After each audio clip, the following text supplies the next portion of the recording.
Okay, so we can start now. Bismillah ar-Rahman ar-Rahim. La hawla wa la quwwata illa billah al-ali al-azim. Alhamdulillah rabbil alameen. Wa sallallahu ala sayyidina Muhammad wa alihi at-tayyibin at-tahirin. Allahumma akhrajni min dhulumat al-wahm wa akrimni bin nur al-fahm.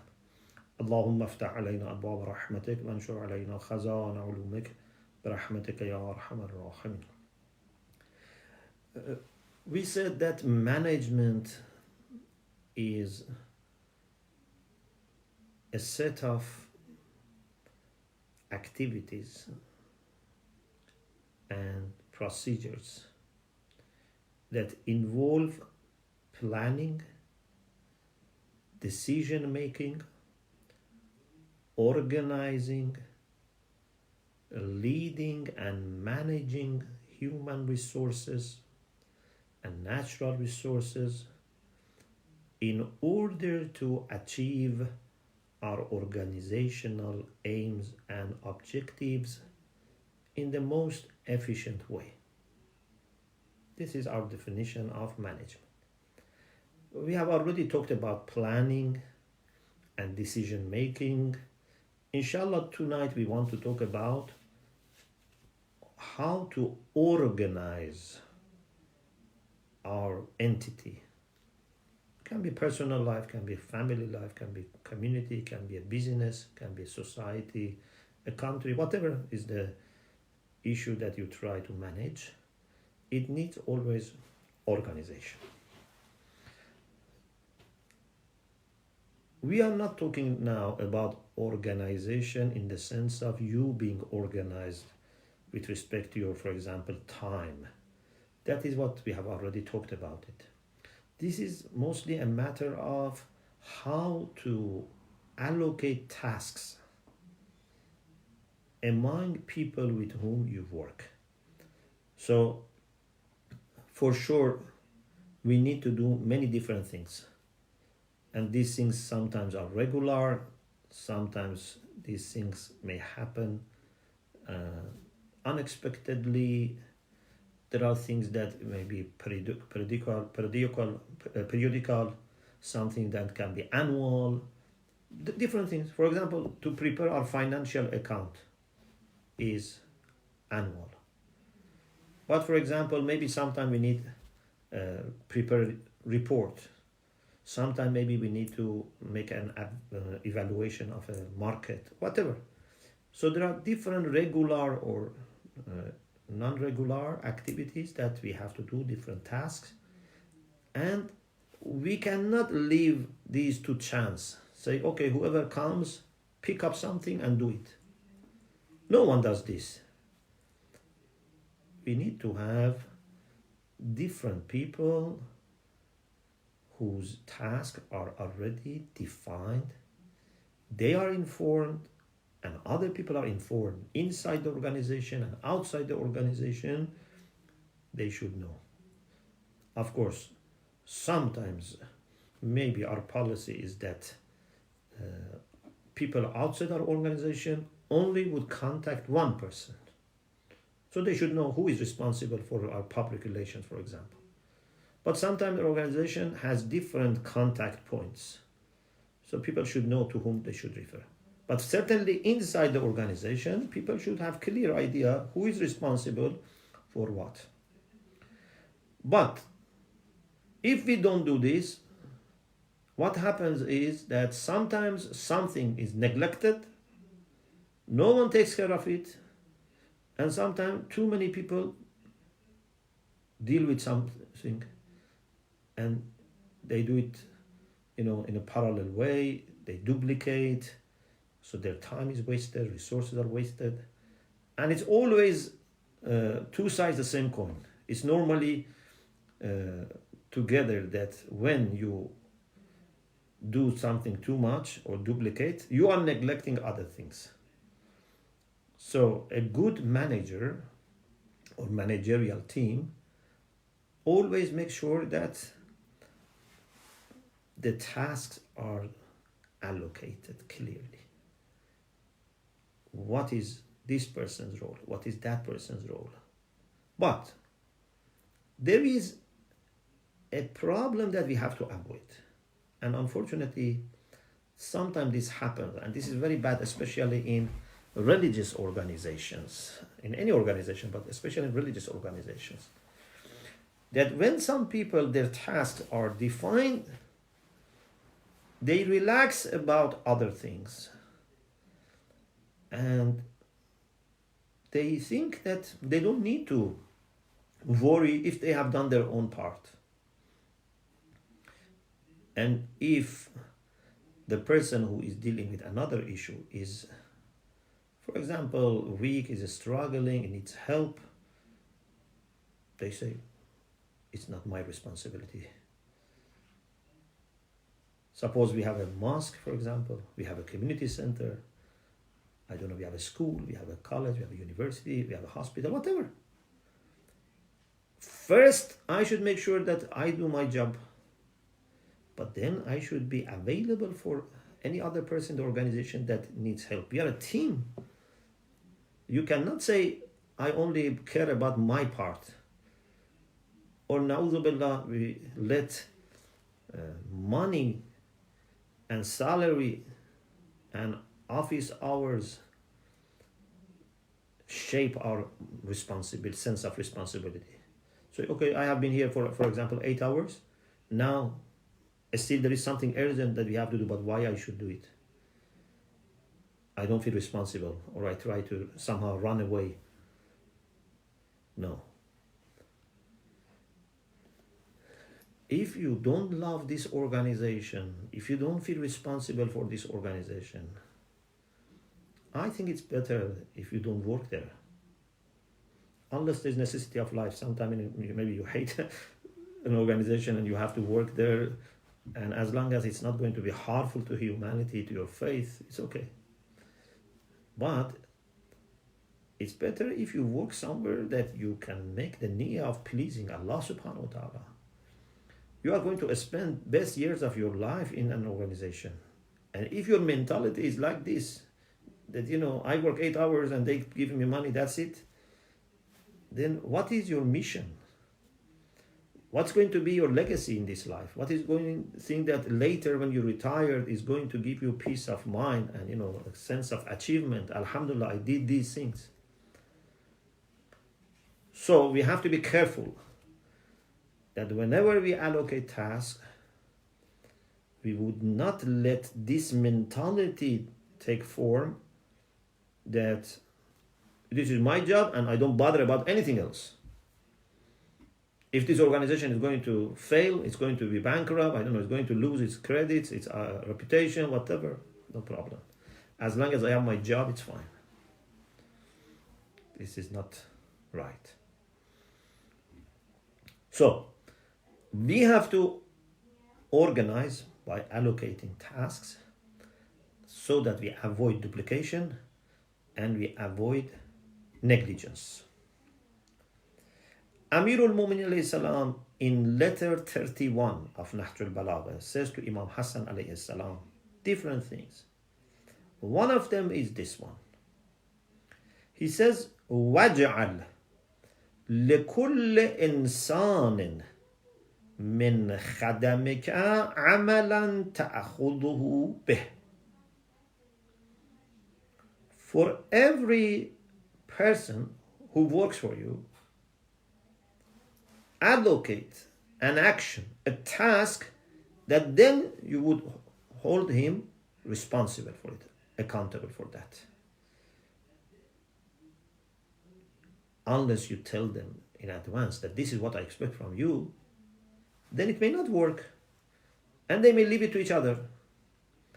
فَإِنَّهُ أَحْرَى أَلَّا يَتَوَاكَلُوا فِي خِدْمَتِكَ.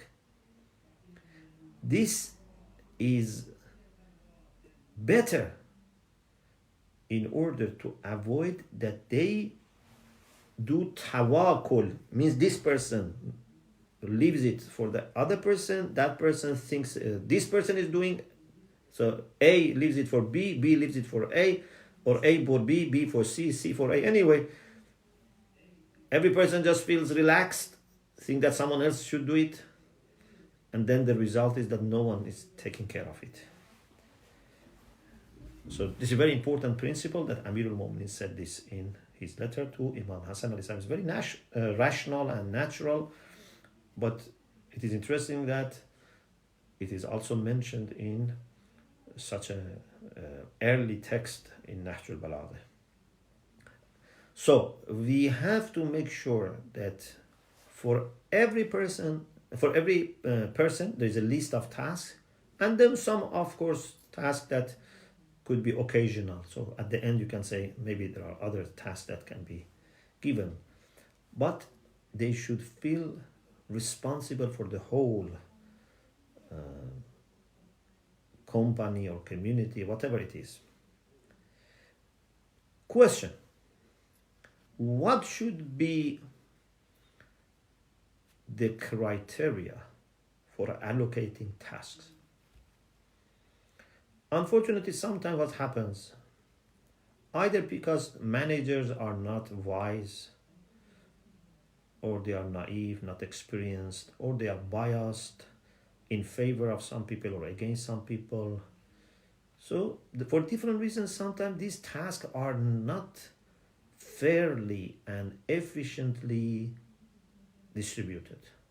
For example, if there is someone that they love, or some relative, I don't know, friend, or someone who has been recommended by a high personality, they give them easier tasks. They give them more, managerial role, more power. Some people who don't have anyone to support them, they give them all the difficult work.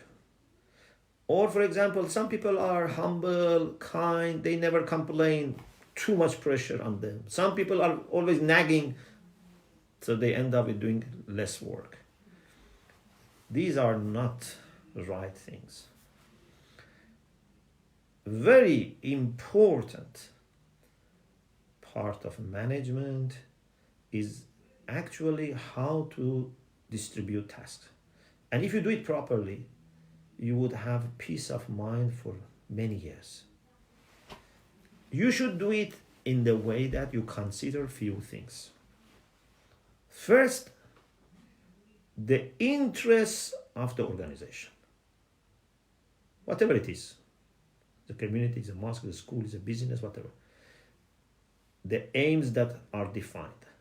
Of course, we already said that you should have aims which are valuable, not just money. But anyway, whatever aims are decided based on our criteria, you should see which person can help us in achieving those aims better. If we need someone for public relations, who is better for this? If we need someone for marketing, who is better? If we want someone for customer service, if we want someone for dealing with the families, someone to deal with the finance, someone to go and buy for us, someone to sell for us, someone to do the educational side, someone to do the research side. Who can better do this? Either they can do this better because they are already experienced in this, they have a history working for the same thing in another place or here before, and we know they have achievements, or at least you know them enough to know that they have potential to learn it quickly. But you cannot just close your eyes and choose people randomly. This is very important. So we have this in beautiful hadith from Amir al-Mu'minin alayhi salam, which says, "At-tuma'ninatu ila kulli ahadin, at-tuma'ninatu ila kulli ahadin qabla al-ikhtiyar lah ajzun, or qabla al-ikhtibar lah ajzun." If you trust someone, put your trust in someone before examining him, is a lack of competence. A competent manager would not entrust someone with a task before examining that person. His knowledge of the subject, his experience of the subject, his talents, his skills, his akhlaq. if we want, for example, someone to deal with the, customers, so we have to have a very nice looking and approachable person who is patient and at the same time who is able to remain in control of his decisions, not that he just accept everything and not that he reject everything. So we need to find suitable people who are either actually prepared for this job and experience, or at least they have potentials and they're very close to reach that point. So we should divide the task and then look for people inside the organization or people we may employ from outside, or contract with them to do these jobs properly. And then after that, you must also keep examining them. You cannot just give them a task and relax. Rayyan ibn Salt says that I heard from Imam Raza alayhi salam, كان رسول الله إذا وجه جيشا فأمهم أمير بعث معه من ثقاته من يتجسس له خبره. Very important point. He says Imam Raza alayhi salam said that when Rasulullah was sending an army and he was appointing someone as commander of that army, he was sending with that person some of his reliable people, thiqat, people that Rasulullah had trust in them, that would have an eye on this commander. And they keep Rasulullah informed. Maybe, God forbid, this commander later is going to betray, for example, or is going to mistreat people, is going to be unfair, unjust, vicious, whatever. Although at the time of appointment he was a good person, but we cannot leave him. Sometimes people appoint someone and then they don't listen to anyone who is suffering from that person. Of course, you cannot also, for any report that you receive, doubt people that you have appointed. So you need wisdom. Like Rasulullah. Rasulullah has his own ways of monitoring people that he has appointed. He would not wait for people to report, and maybe many times, unfortunately, I think this is very common everywhere in the world, in the history. If people are happy, they are happy. If they are not happy, they report. So, a good manager would not be letting people who are unhappy to give him one-sided picture. And also would not put 100% trust in the people that he has appointed, so that one day he opens up his eyes and he realizes that this person has been doing lots of bad things or missing lots of opportunities and so on and so forth. So being very careful in deciding the tasks, in choosing right people who are either actually qualified or close to be qualified for that task. Consider the aims of the organization and the real qualifications of these people, not their position to you, not their, akhlaq only. And then monitor them. You should be not spending too much time and energy on little things. This is one of the challenges of management. If you want to pay attention too much to details and to what everyone is doing, then you don't have time to monitor the whole organization and to plan for future and to make sure that the organization as a whole is moving forward. But on the other hand, if you don't care about these details, many times organization would lose its spirit especially for religious organizations. This is why you see, for example, Amir al-Mu'minin alayhi salam was so careful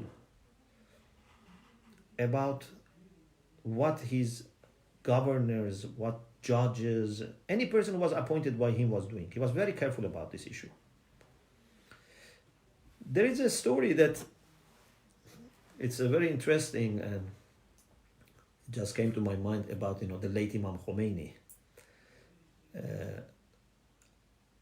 Ayatollah Rasuli Mahallati, which I think actually passed away recently, rahmatullah alayh, he used to be in the office of Imam Khomeini, and I think it's him, if I'm not mistaken, one of these Ayatollahs, or either him or Ayatollah Ibrahim As-Sanai, I think was Ayatollah Rasuli Mahallati. And he says, I was responsible to give to Imam Khomeini a report of the expenditure of his house, what we have purchased for the house. And he said, one day Imam Khomeini asked me, why you have put here 2 loaves of bread. In Iran we have nune sangak. Sangak, they make it on a stone oven. So at that time, and still today, bread is very cheap in Iran, alhamdulillah. At that time was much cheaper. And for a person like Imam Khomeini, who is a marja and then head of a supreme leader of a state, to be careful about 2 pieces of non-sangak. I and my wife, we eat 1. Why you have purchased 2? What does this say? Some people may say, oh, this is actually lack of managerial skills. But I think actually this is the difference between Islamic management or spiritual management and secular management. If you lose your sensitivity, even about 1 pound, then there is no limit for this. And if people who work with you, they see that you are very careful about these details, they will also try to improve their precision, their performance. Otherwise, it just goes to worse and worse.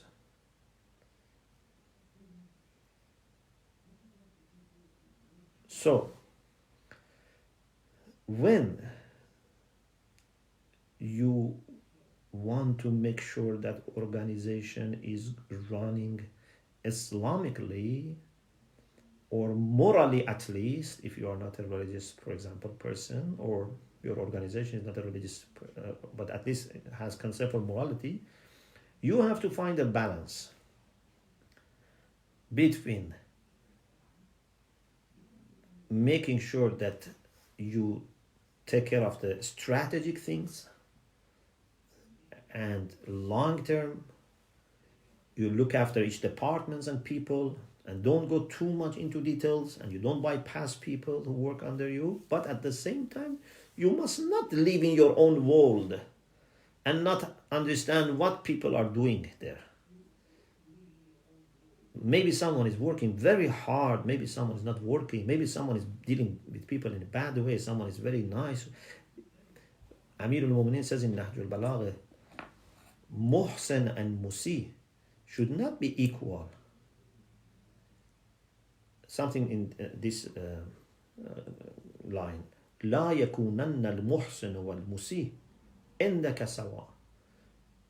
Someone who is doing good, someone who is doing bad, they should not be equal. You should know who is doing good, who is doing bad, and then somehow appreciate the people who are doing good, and those who don't do good, you have to be taking care of them, and somehow bring them to the good track.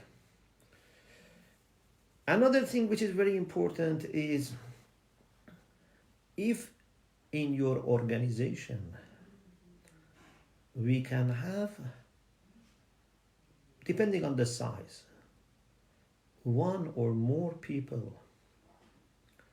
who can be your helper, your wazir, your aide, people that you can trust them, you can keep asking their opinion, people who are not going to betray you, people who are not going to let you down. And these are the people that if you are not there, when you become ill or when you travel or you have another task, they can help you. And also when you are there as a team, you can boost the organization. This is very important. Rasulullah sallallahu alaihi wasallam said, إذا أراد الله بالأمير خيرا جعل له وزير الصدق.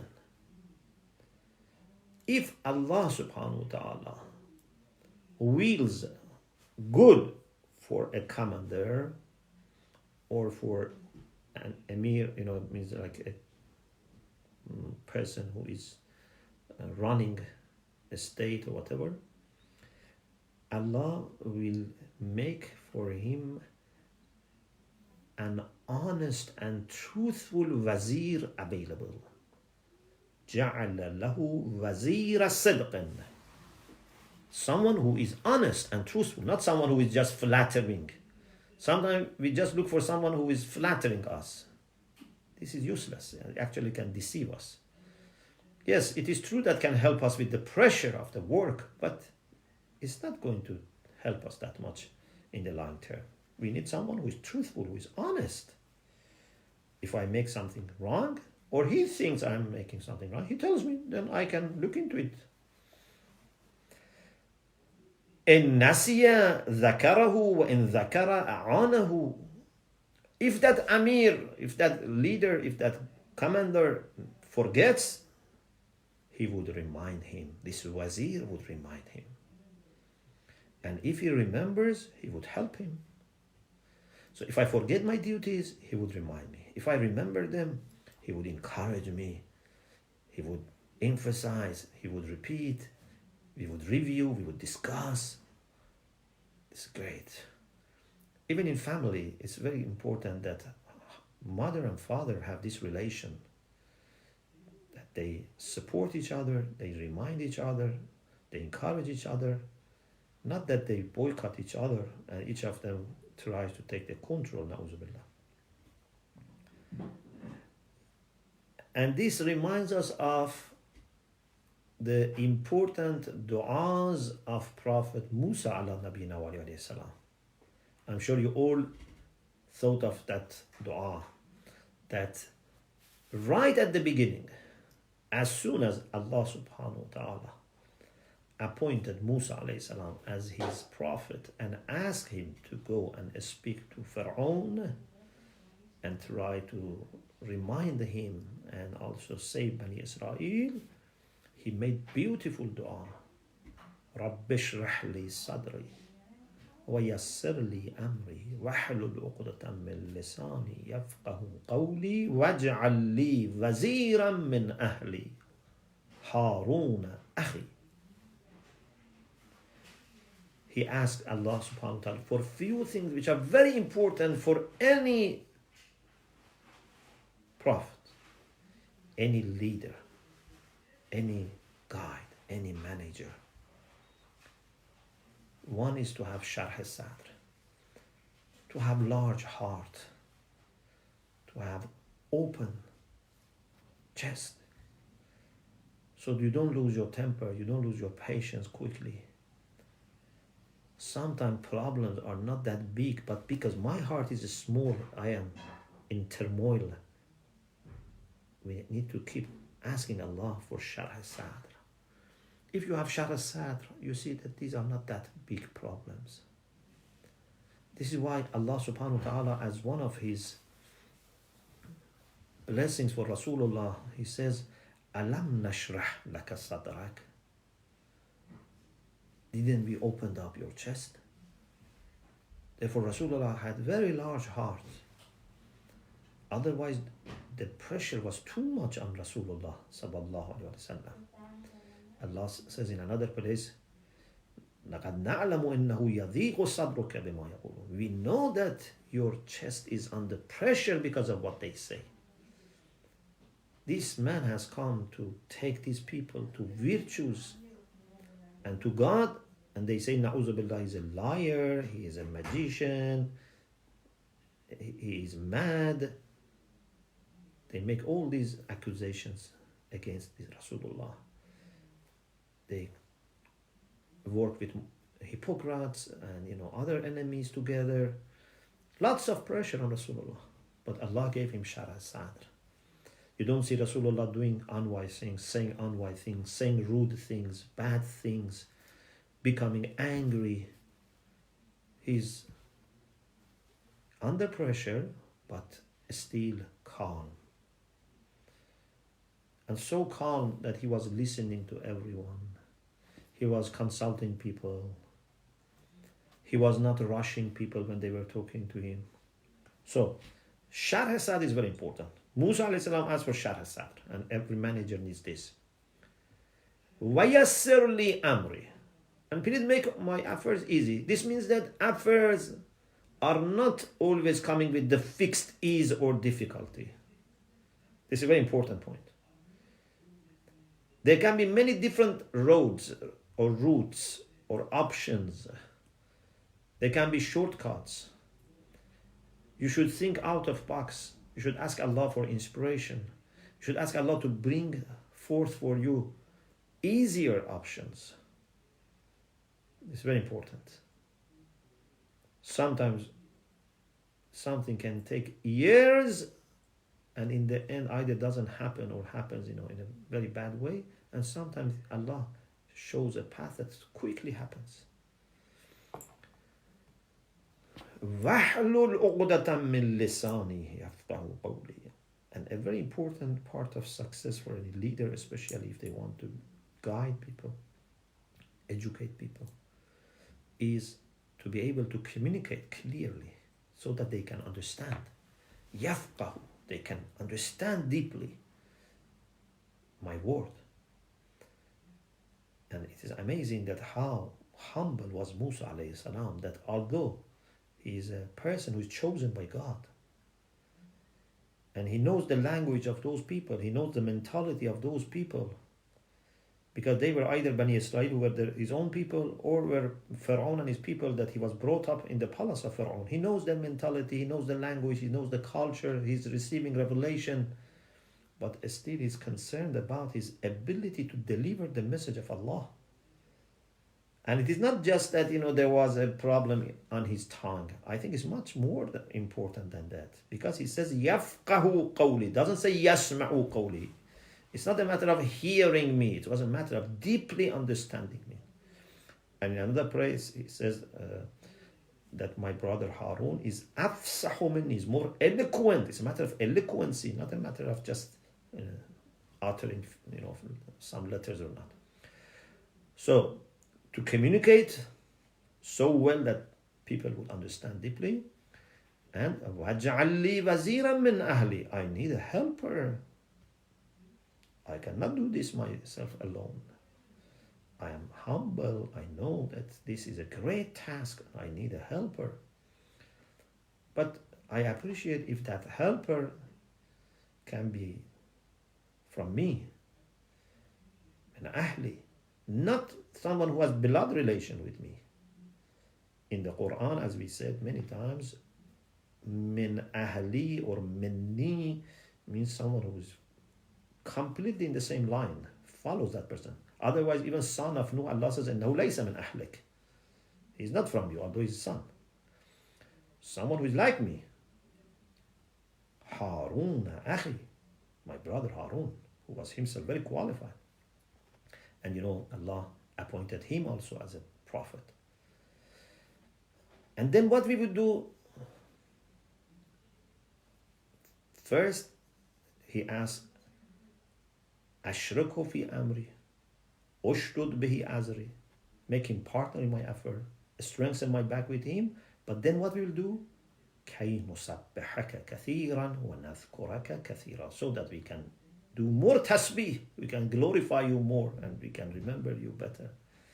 Because for Musa, everything he did and was going to do was a matter of remembering Allah subhanahu wa ta'ala in the society in a collective way. Tasbih is not just to say subhanallah. Tasbih is to make sure that everything is in the society and our personal life according to the will of Allah subhanahu wa ta'ala. In the lectures on tasbih, we have explained this. So, if you can choose a deputy for yourself at least, that you can trust, and he would be helping you, whether you are there or not, that would be a great thing. And if you spend lots of time in finding such person, it's worth it. Inshallah, we have to talk next session about leadership of the organization. And till then, we ask Allah subhanahu wa ta'ala to help us with our personal growth and development, but also with the growth and development of our organizations, our institutions, our community centers. Because if these institutions and organizations are run Islamically, their blessings would be multiplied. One school, one madrasa, one mosque, one hawza, one hospital, one business, that from A to Z is run according to Islamic values, would be much, much more beneficial for members and people who benefit from it. I hope we would be able to have lots of examples of such institutions that from A to Z are run according to Islamic values. Otherwise, there is a great possibility that there can be many Islamic schools which are not really Islamic. Even there can be mosques which are not Islamic. Because it's not just by name, it's not just by religion of people who run it.